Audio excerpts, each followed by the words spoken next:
नमस्कार दोस्तों, आप सभी लोगों का आपके अपने YouTube channel unique academy Indian polity पर आप सभी लोगों का स्वागत है। दोस्तों, आज की जो क्लास है वह बहुत ही जबरदस्त है और है केंद्रीय मंत्री परिषद। केंद्रीय मंत्री परिषद इस टॉपिक को पढ़ाने से पहले मैं आपको ये बता देना चाहता हूं बहुत कान खोलकर सुन लीजिए कि इस टॉपिक को अगर आपने नहीं समझा तो केवल रटते रह जाएंगे और एक दो दिन के बाद ही भूल जाएगा, क्योंकि यहां से प्रश्न बहुत प्रश्न हैं। इसलिए जब तक मेरी क्लास रहेगी तब तक आप एकदम एकाग्र रहेंगे। केंद्रीय मंत्री परिषद, इसको कहते हैं सेंट्रल काउंसिल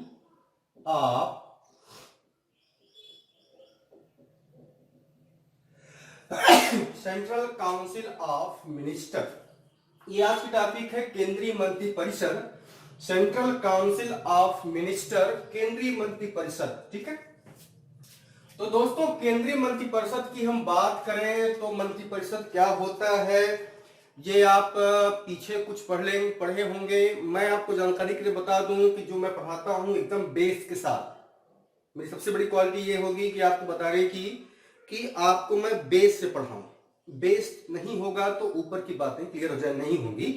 बड़ी बड़ी परीक्षाओं में वो समझ के आता है बंदा कि आप ये चीज जानते होंगे।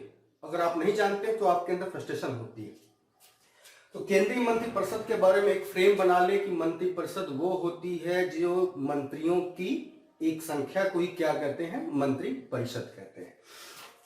अकॉर्डिंग टू हम कॉन्स्टिट्यूशन बात करें तो मंत्री परिषद का कोई विशेष वर्णन नहीं है, लेकिन आर्टिकल 74 और आर्टिकल 75 ये दो अनुच्छेद ऐसे हैं, ये केवल दो अनुच्छेद ऐसे हैं कि जो पूरे मंत्री परिषद को अपने में समेटे हुए हैं। आर्टिकल 74 और आर्टिकल 75। ये मैं कह दूं कि ये अगर गागर में सागर भरने वाली बात है तो यही है। अनुच्छेद 74 और 75 में पूरा केंद्रीय मंत्री परिषद का वर्णन है। ठीक है, तो अनुच्छेद 74 में क्या है? अनुच्छेद 74 जो है यह मंत्री परिषद से संबंधित है। लिखते चलेंगे दोस्तों, मंत्री परिषद से संबंधित। अभी नहीं समझा तो फिर कभी नहीं समझ पाएंगे। और अनुच्छेद 75 क्या है? यह मंत्री परिषद, अनुच्छेद 75 क्या है? यह मंत्री परिषद में मंत्रियों की नियुक्ति,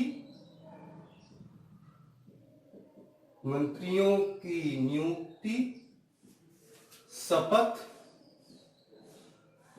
मंत्रियों की नियुक्ति, शपथ, कार्यकाल, अहर्ता और वेतन से संबंधित है।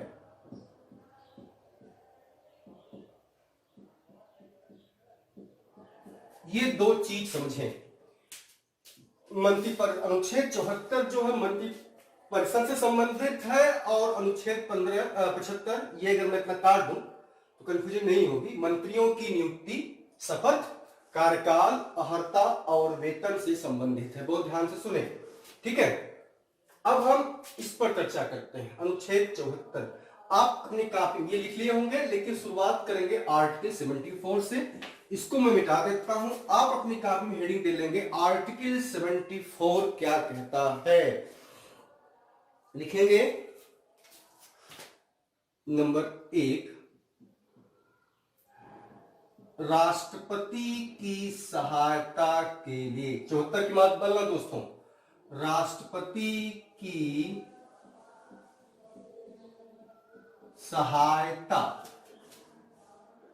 के लिए, लिखते चले, नोट करते चले, राष्ट्रपति की सहायता के लिए एक मंत्रिपरिषद होगी। राष्ट्रपति की सहायता के लिए एक मंत्रिपरिषद होगी जिसका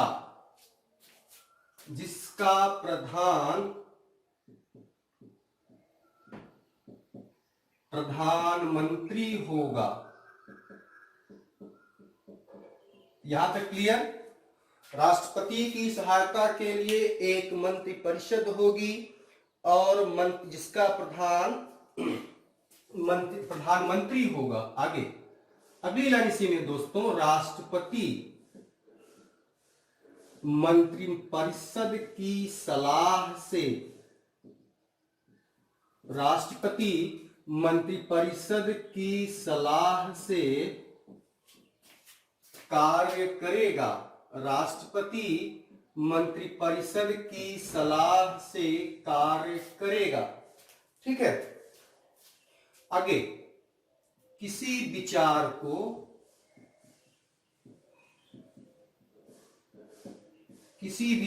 को या किसी सलाह को कर लें, राष्ट्रपति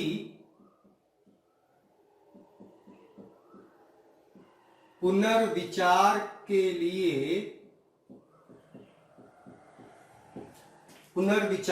लिए वापस भेज सकता है। मैंने कहा ना, अनुच्छेद 74 और 75 केवल मंत्रिपरिषद से है, लेकिन ये अपने आप में गागर में सागर भरने वाली बात है। किसी सलाह को राष्ट्रपति पुनर्विचार के लिए भेज सकता है अगर मंत्रिपरिषद उसे उसी रूप में पुनः भेज दे तो राष्ट्रपति को सलाह मानना अनिवार्य होगा। बोलो भाई, राष्ट्रपति की सहायता के लिए एक मंत्रिपरिषद होगी। ध्यान सुने, राष्ट्रपति की सहायता के लिए एक मंत्रिपरिषद होगी जिसका प्रधानमंत्री होगा। राष्ट्रपति मंत्रिपरिषद की सलाह से कार्य करेगा। अगर वह किसी सलाह को राष्ट्रपति पुनर्विचार करने के लिए मंत्रिपरिषद के पास भेज देता है और मंत्रिपरिषद उसे उसी रूप में पुनः भेज दे तो राष्ट्रपति को सलाह मानना अनिवार्य होगा। अब आपका प्रश्न बनता है, अगर नहीं मानता है राष्ट्रपति तो बेटा यहां आ जाएगा, संविधान का उल्लंघन हो जाएगा। अगर राष्ट्रपति सलाह नहीं मानता है तो ये असंवैधानिक हो जाएगा, तो राष्ट्रपति के खिलाफ महाभियोग आ जाएगा। अनुच्छेद 61। ध्यान से सुने, बड़ी स्पष्ट बातें। मैंने कहा कि प्रश्न कॉन्सेप्ट में बड़ी परीक्षाओं में, स्टेट पीसीएस में एक पूछता है कि अगर राष्ट्रपति मंत्रिपरिषद की सलाह नहीं मानता है तो क्या होगा। तो उसमें आपका उत्तर यही होगा, अगर नहीं मानता है तो यह असंवैधानिक होगा, संविधान का उल्लंघन होगा और उसके खिलाफ महाभियोग का प्रस्ताव आ जाएगा और महाभियोग के द्वारा उसे पद से हटाया जा सकता है। अब ये चीज सलाह मानना अनिवार्य किसके द्वारा कर दिया गया, तो ये जानते रहिए 42वें संविधान संशोधन और 44वां संविधान संशोधन। एक बार पढ़िए, जीवन भर याद भूलेगा नहीं आपको। नगर एकाग्र रहते हैं मेरे साथ तो, नहीं तो फिर जीवन भर पढ़ते रहेंगे, भूल जाएंगे। 42वां संविधान संशोधन और 44वां संविधान संशोधन द्वारा एक कन्फर्म कर दिया गया कि राष्ट्रपति को सलाह मानना अनिवार्य होगा। अब इसमें देखिए मैं और क्या बताना चाहता हूं। 76 में था कि राष्ट्रपति के पास मंत्रिपरिषद द्वारा कोई सलाह दी जाती है तो उसको हस्ताक्षर करना ही होगा, उसको मानना ही होगा, वह पुनर्विचार के लिए भेज नहीं सकता। ध्यान सुने, इस अमेंडमेंट में क्या कर दिया गया था कि पुनर्विचार के लिए भेज नहीं सकता, पुनर्विचार के लिए भेज नहीं सकता। ठीक, जबकि इस संविधान संशोधन के द्वारा क्या कर दिया गया, पुनर्विचार के लिए भेज सकता है। राष्ट्रपति पुनर्विचार के लिए भेज सकता है। अगर दूसरी बार पुनः उसके पास आता है, दूसरी बार में तो हस्ताक्षर करना अनिवार्य होगा। तो साहब आप अपने से प्रश्न बनाओ कि आपके कितने प्रश्न हो गए। मतलब राष्ट्रपति को सलाह मानना अनिवार्य ही होगा। 42 अमेंडमेंट में पुनर्विचार के लिए नहीं भेज सकता, लेकिन 44 अमेंडमेंट में उसको पुनर्विचार के बाद पुनः उसी रूप में भेजा जाता है तो हस्ताक्षर करना अनिवार्य होगा। ठीक है, इसमें और एक तो एक हो गया। नंबर 2 मतलब 74 के ही नंबर 2 आर्टिकल 74 में मंत्रिपरिषद द्वारा दी गई सलाह, मंत्रिपरिषद द्वारा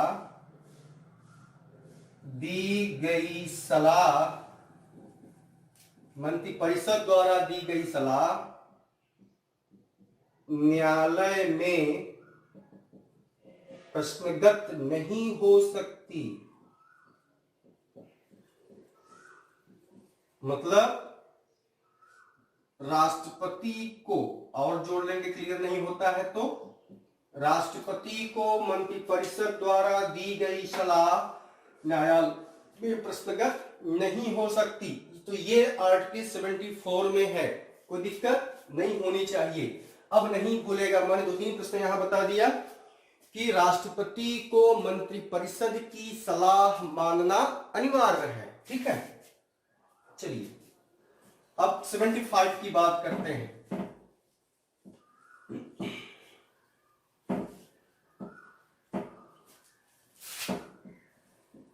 आर्टिकल 75, आर्टिकल 75 क्या कहता है दोस्तों? आर्टिकल 75 कहता है इसमें नंबर 1 कर लेंगे, प्रधानमंत्री की नियुक्ति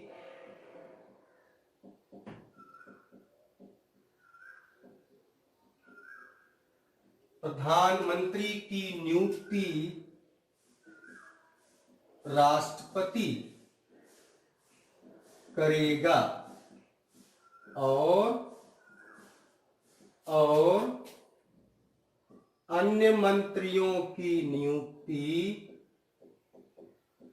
अन्य मंत्रियों की नियुक्ति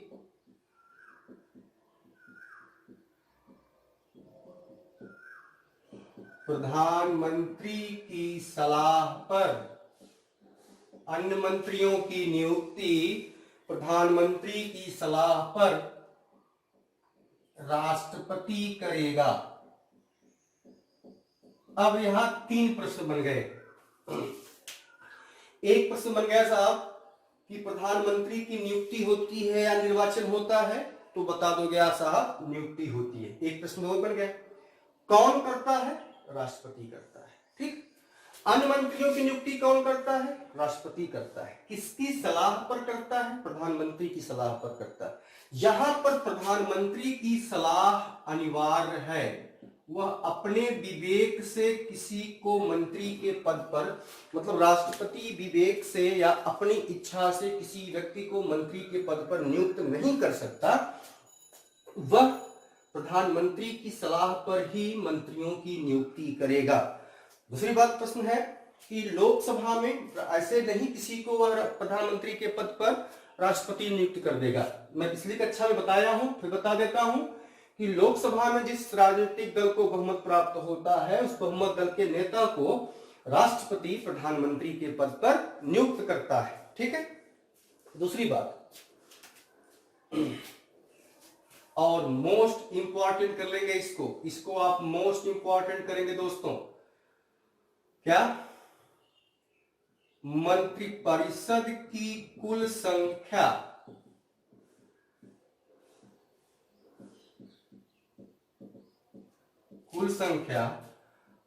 प्रधानमंत्री सहित मंत्रिपरिषद की कुल संख्या प्रधानमंत्री सहित लोकसभा के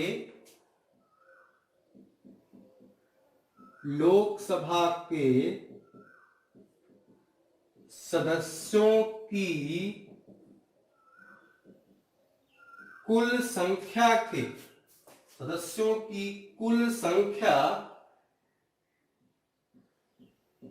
संख्या के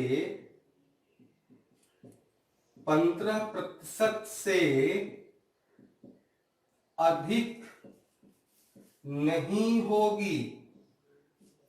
क्या बताया? मंत्रिपरिषद की कुल संख्या प्रधानमंत्री सहित लोकसभा की कुल संख्या के 15% से अधिक नहीं होगी। यह कब जोड़ा गया? तो 91वां संविधान संशोधन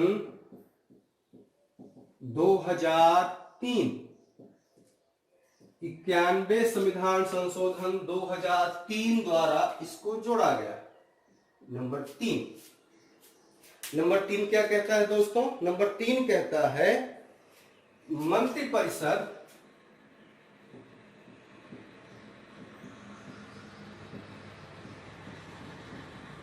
लोकसभा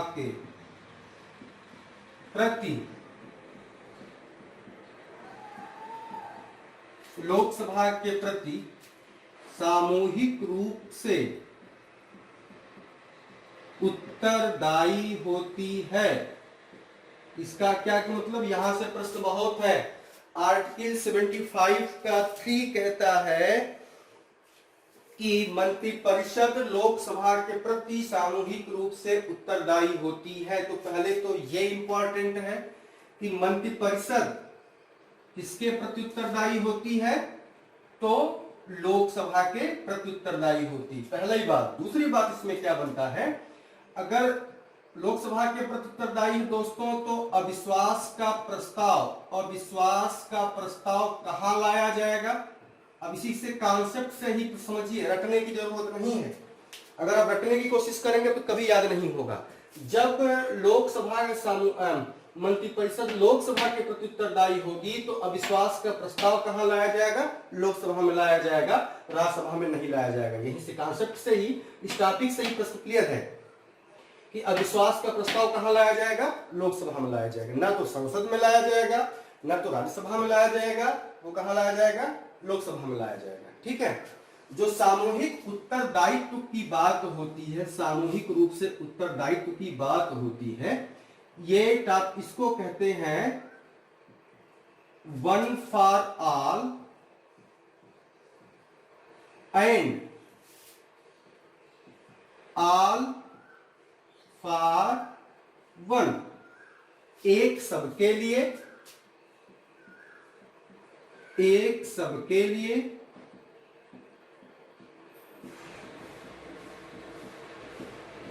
और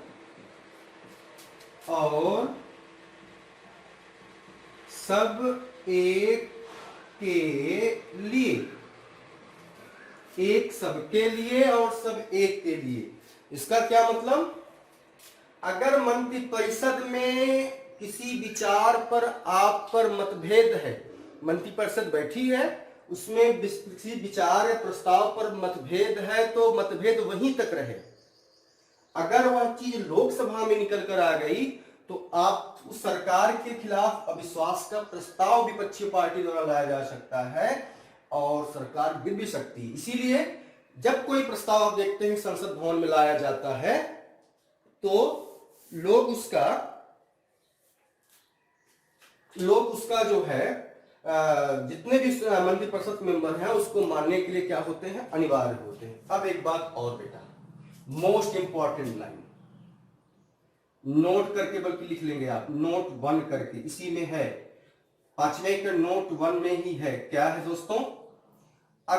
अगर मंत्रिपरिषद भंग हो गई है तो राष्ट्रपति को सलाह मानना अनिवार्य नहीं होगा। सॉरी, ये थोड़ा सा जोड़ लेंगे, मुझे कंफ्यूजन हो गई थी।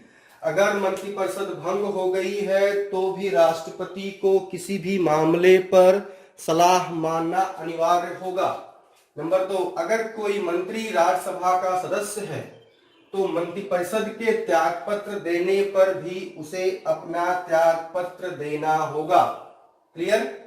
अगर कोई मंत्री राज्यसभा का सदस्य है तो भी मंत्रिपरिषद के त्यागपत्र देने पर उसे अपना त्यागपत्र देना होगा। और नोट में 1 में लिखा दिया मैंने कि अगर मंत्रिपरिषद भंग हो गई है तो भी राष्ट्रपति को किसी भी मामले पर सलाह मानना अनिवार्य नहीं होगा। यह दोनों बातें क्लियर हो जानी चाहिए। ठीक है, आगे हम चलते हैं।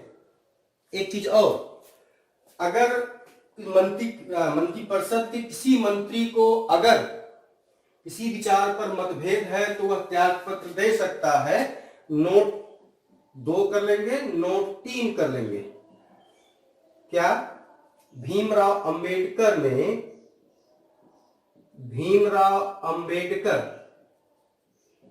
ने हिंदू कोड बिल पर मंत्रिपरिषद से त्यागपत्र दे दिया। ठीक है, इसी प्रकार राज्यों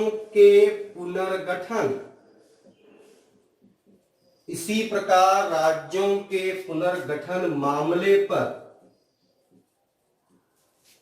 सीडी देशमुख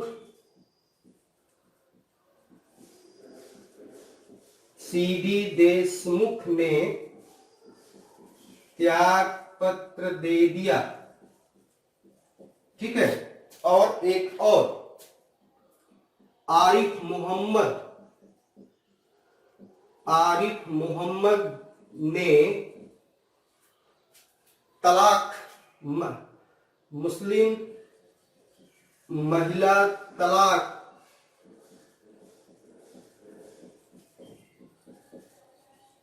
पर आरिफ मोहम्मद ने मुस्लिम महिला तलाक पर 1986 ईस्वी में त्यागपत्र दे दिया। ठीक, तो फिर से देख लीजिए, एक बार रिवीजन कीजिए कि प्रधानमंत्री की नियुक्ति राष्ट्रपति करेगा और अन्य मंत्रियों की नियुक्ति प्रधानमंत्री की सलाह पर राष्ट्रपति करेगा। अनुच्छेद 15 का 1। 2, मंत्रिपरिषद की कुल संख्या प्रधानमंत्री सहित लोकसभा सदस्यों की संख्या के 15% से अधिक नहीं होगी।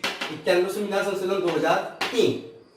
मंत्रिपरिषद लोकसभा के प्रति सामूहिक रूप से उत्तरदायी होती है, मतलब 1 for all and all for one, एक सबके लिए और सब एक के लिए। यहां से प्रश्न बनता है कि अविश्वास का प्रस्ताव किसके खिलाफ लाया जाएगा, तो लोकसभा में लाया जा सकता है। ठीक है, अगर मंत्रिपरिषद भंग हो गई है तो राष्ट्रपति को किसी भी मामले पर सलाह मानना अनिवार्य नहीं होगा।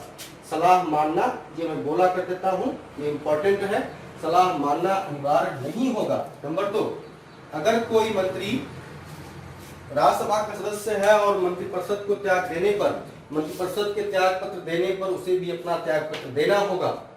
और ऐसे ही अगर आप असंतुष्ट हैं तो कोई मंत्री तो त्याग पत्र दे सकता है। नोट 3 करके मैं 3 चीजों को लिखवा दिया। भीमराव अंबेडकर हिंदू कोड बिल पर त्याग पत्र दिया था। राज्यों के पुनर्गठन मामले पर सीडी देशमुख ने त्याग पत्र दिया था। आरिफ मोहम्मद ने 1986 में मुस्लिम महिला तलाक अधिनियम पर प्रस्ताव पर त्याग पत्र दे दिया था। ठीक है, तो ये आप नोट कर लिए होंगे। मैं 20 बार कह रहा हूं कि अगर ये एक बार मिस हो गया तो फिर इसको आप कभी नहीं समझ पाएंगे। इसलिए बड़ी जिम्मेदारी के साथ मैं आपको बताना चाहता हूं कि ये आप बहुत ध्यान से इसको पढ़ें। ठीक है, 3 हो गया क्लियर। अब मैं मिटा देता हूं, आर्टिकल 75 ही होगा, पढ़ रहे हैं उसमें।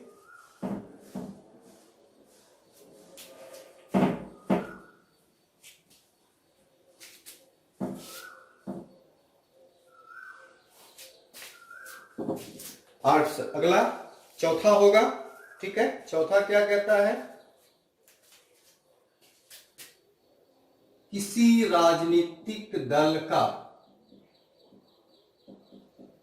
किसी राजनीतिक दल का सदस्य दल बदल के आधार पर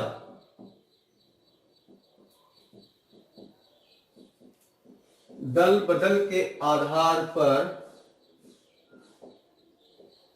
अयोग्य ठहराया जाता है तो वह मंत्री नहीं रहेगा। ठीक है, दल बदल के आधार पर योग्यता की जांच कौन करेगा?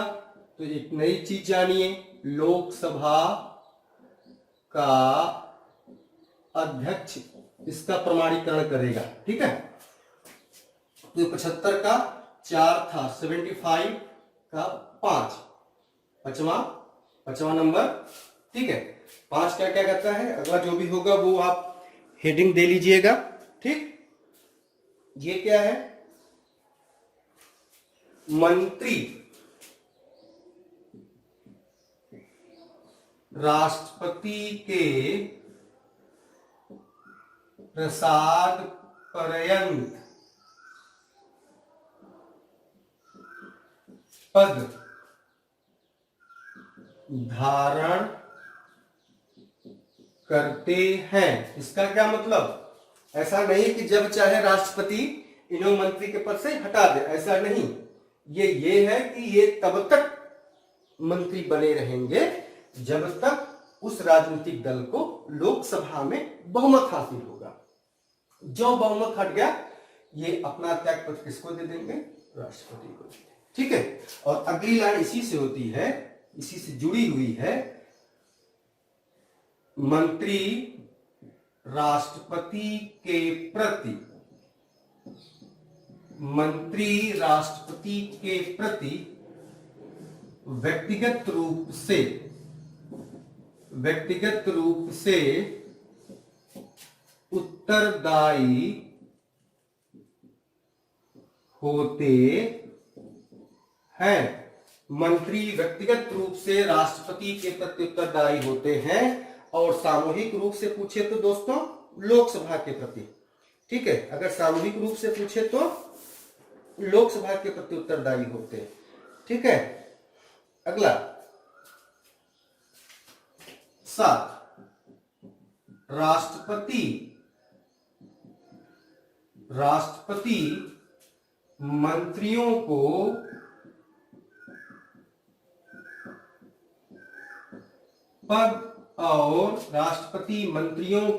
पद और गोपनीयता की शपथ दिलाता है। राष्ट्रपति मंत्रियों को पद और गोपनीयता की शपथ दिलाता है। अगला, कोई मंत्री अगर संसद के, ध्यान से देखें, संसद के किसी भी सदन का सदस्य नहीं है तो उसे 6 माह के अंदर किसी सदन का सदस्य बनना अनिवार्य होगा। ठीक, 9, मंत्रियों के वेतन और भत्ते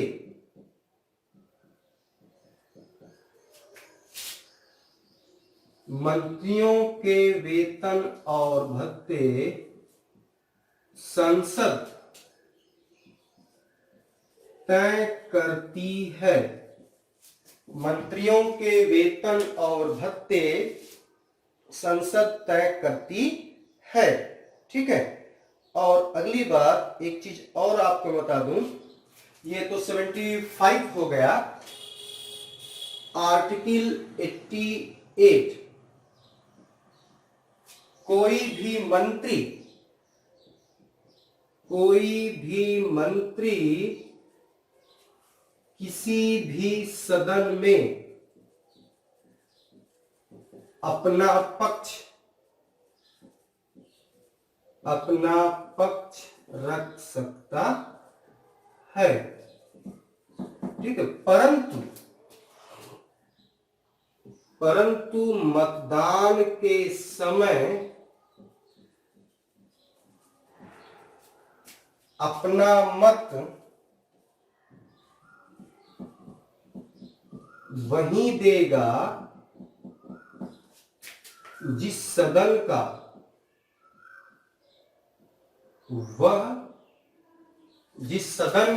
वह सदस्य है।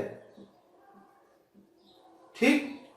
तो ये रहा आपका केंद्रीय मंत्रिपरिषद के 74 और 75 पर चर्चा।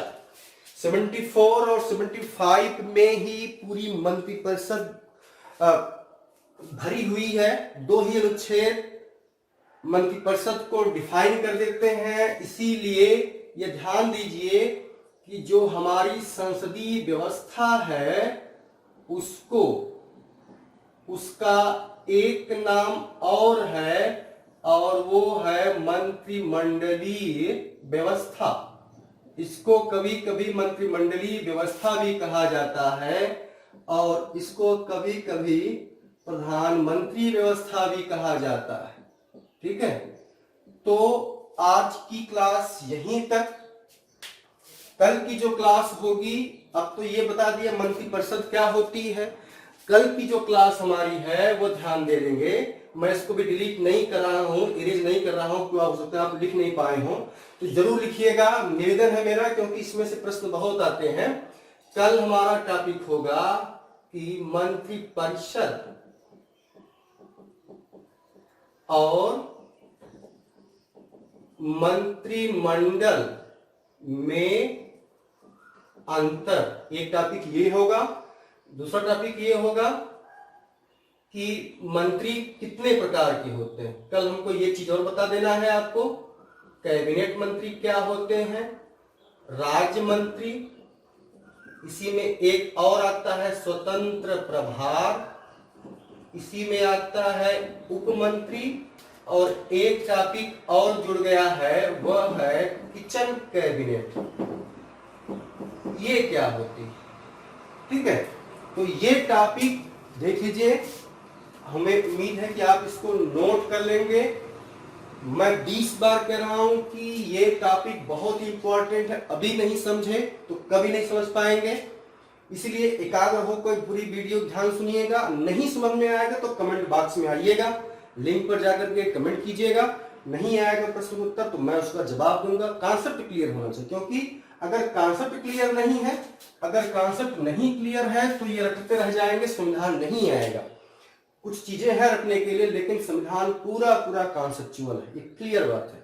वीडियो लास्ट तक देखिए। जो लोग आज हमारा पहली बार वीडियो देख रहे हैं वो सब्सक्राइब करें हमारे चैनल को, और बेल आइकन घंटी बजाएं, ताकि उनको सारी वीडियो एक साथ मिलती रहेगी। मैं छोट के नहीं पढ़ा रहा, मैं एक क्रम से पढ़ा रहा हूं। आप शुरू से जाकर के लिंक से हमारी वीडियो देख सकते हैं। रोज 2-3 क्लास पढ़िए, नोट्स बनाइए, लिखिए, पूरा कीजिए। आज के लिए इतना ही। कल अगली क्लास होगी, इस पर चर्चा होगी, इस टॉपिक पर चर्चा होगी। बस धन्यवाद, आज के लिए यहीं पर।